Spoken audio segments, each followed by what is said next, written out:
You're sitting still, reading, listening. There's a sudden weird buzz on your arm, a tingle, a tiny vibration. You slap it. Nothing there, no bug, no hair, just skin. For a split second, you're sure something was crawling on you. But the real answer is far stranger. That buzz was never on your skin. It was inside your brain. And the reason it exists takes you back millions of years to a world where a phantom sensation could save your life. Your sense of touch is not a camera. It doesn't faithfully record what happens to your body. It's a survival machine. Every second, your brain sifts through an ocean of noise from your skin. Random nerve firings, pressure from clothes, tiny temperature changes. Your brain has one job: don't miss a real threat, a bite, a sting, a parasite. In the ancient environment, ignoring a faint tickle could mean a venomous spider sinking its fangs into your flesh. So your brain evolved a simple rule: when in doubt, sound the alarm. It's better to feel 1,000 phantom buzzes than to miss one real one. And that bias still lives inside your head. This is signal detection theory, first mapped by psychologists John Sweets and David Green in the 1960s. They realized that all biological detection systems face a trade-off. A low threshold catches more threats, but creates false alarms. A high threshold ignores false alarms, but might miss the real danger. Your brain cranked the threshold down to the floor. Why? Because your ancestors couldn't afford to be chill. A false alarm just makes you slap your arm. A miss gets you dead. So your brain became a master of overdetection. Today, your somatosensory cortex hums with background neural chatter, like static on a radio. Most of the time you don't notice it, but every now and then, a random pattern of firing accidentally matches the signature of a crawling sensation, and your brain, ever vigilant, pushes it into your conscious awareness. A phantom buzz is born. Neuroscientist V.S. Ramachandran revealed just how easily the brain creates touch illusions. His work on phantom limb patients showed that when the brain loses sensory input, it doesn't stay silent.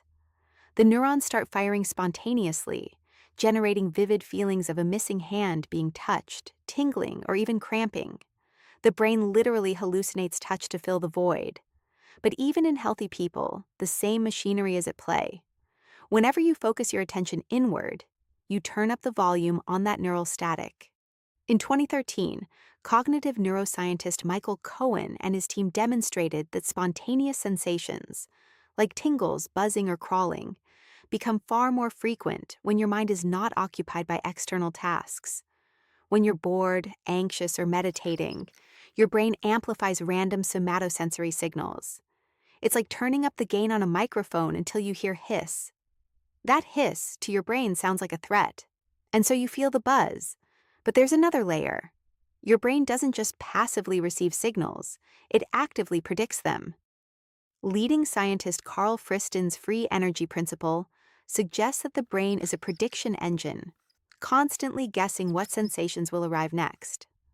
When the prediction and reality don't match, like expecting a smooth reading session but getting a stray neural spike, your brain generates a prediction error. To resolve that error, it sometimes invents a clear sensation, a buzz, a tingle. It's your brain's way of making sense of the unexpected. In the ancestral forest, a sudden unexplained sensation was usually a real creature. So your brain has a built-in bias. When in doubt, assume it's alive. That's why you can't just ignore it. The phantom buzz feels intentional, and there's a modern twist that makes it worse. Today, you live in a world that keeps your threat detection system on high alert. Constant notifications, stress, lack of sleep. All of this hyperactivates your sympathetic nervous system. Cortisol floods your system. Your brain tightens its threshold even further. Suddenly, your shirt brushing your arm feels like a crawling insect. A stray hair becomes a bug, and the phantom buzz appears more and more. Researchers have coined the term tactile hallucinations in the normal population, finding that over 80% of people experience phantom sensations at least once a month. When you're exhausted, your brain can't filter the noise effectively. Ancient survival meets modern burnout. So next time you feel that phantom buzz on your skin, don't look for the bug. Your brain just ran a million-year-old drill. It scanned for danger, found a faint neural ghost, and fired the alarm. It's not a flaw, it's a feature. That buzz is the echo of an ancestor who heard the rustle of danger and survived, while the ones who ignored it never became your ancestors at all. The world has changed, but your brain is still the same. It slaps at ghosts because once upon a time, those ghosts killed. And that, right there, is the strange reason your brain still feels a buzz that isn't there.